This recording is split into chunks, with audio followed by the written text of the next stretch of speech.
When were you here, Gary? We moved here in 1955 and I was 8 years old.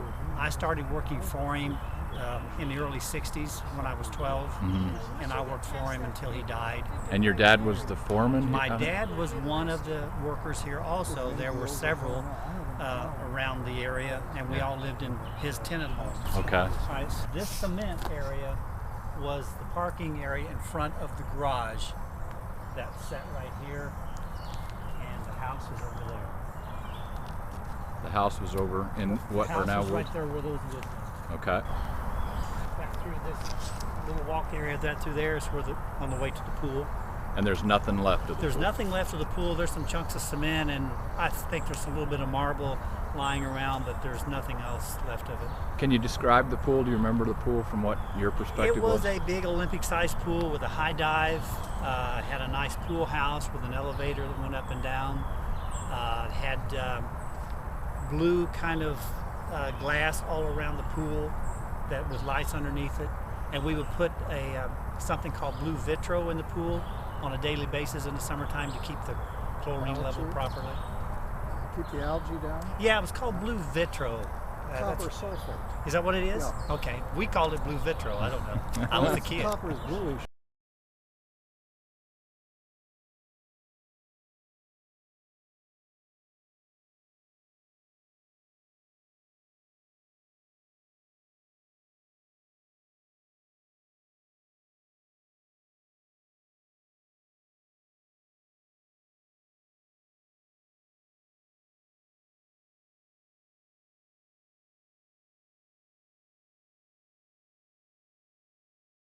Now, where was the pet cemetery?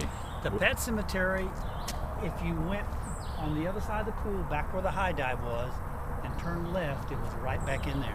And there's absolutely nothing left of it? There's nothing left. I have a couple of pictures on the internet of tombstones, but there's nothing left of the cemetery. And what did he make the tombstones out of? We had some little limestone things and copper nameplates that we put the names, if they had names, Right. we put the names on there and then put them in, and we buried the cats in these little creosote boxes. Okay.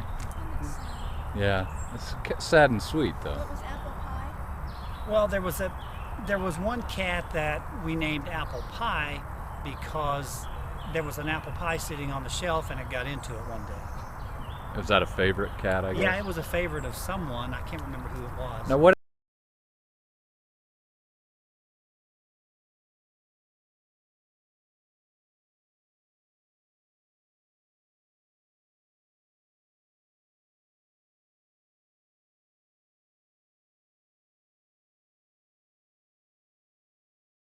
How many cats and dogs did he have on the property at one time? If you were to guess. When I was here, he had 5 to 7 St. Bernards and about 150 to 200 cats. So he was a real cat guy.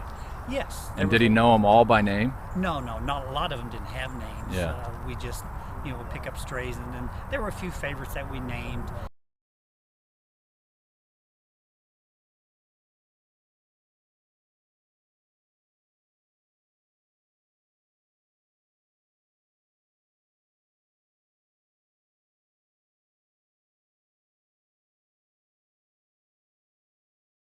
I have a picture of one of the tunnels, and the tunnel that's in that picture ran from about right in here. If you would go in the garage, if you go down some steps, there was a big boiler. And to the left, there was a tunnel that ran up this way and ran into the basement of the house. And just as it got to the basement, it would fork, and there was another one that went out to the pool. So that is on the website. Now, your wife Kathy said that there's still marble and pieces coming up, or there's a few pieces of marble out there. We stumbled on them when we were out there once. Yeah. You can't really tell what they were from unless they were from the pool house. Is that because they just bulldozed the house in? They filled it in, bulldozed everything, and covered it all up, and they've dumped stuff out. If you go out the north lane, you'll find some cement that they've dumped. I understand they hauled some of it away to a dump. They just tried to clear it all out so there would be no remnants left. Do you remember the auction? Were you around when they did the auction? I did not come to the auction. I was around at that time, and I remember seeing the auction there that day and all the cars and stuff, but I never went to it. Right.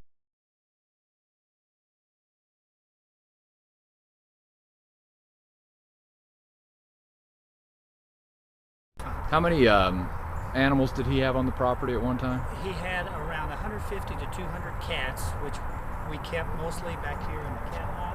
It was a fenced-off area, and inside the cat lot we had a big house, and then we had several little small houses with heaters in the back so they could stay warm. Then out in part of it we had a big cement pond where they would drink, and that was where we kept most of the cats. And they had a special diet? We fed them cottage cheese, fish, chicken, and sometimes horse meat, and we fed them twice a day in little round pie pans.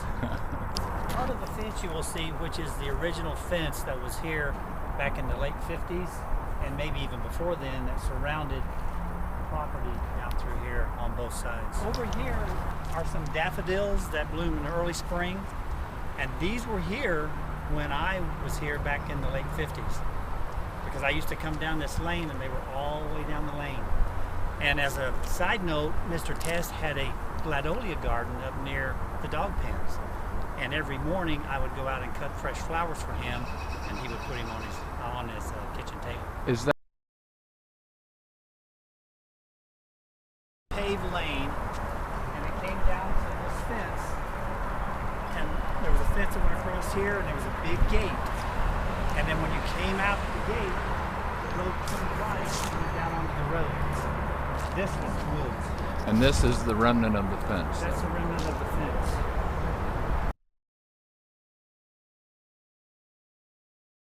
Well, we're standing on the main trail, which comes up from the parking lot and then goes north near the crest of this hill where the house had been situated, and there's a sign from the park department.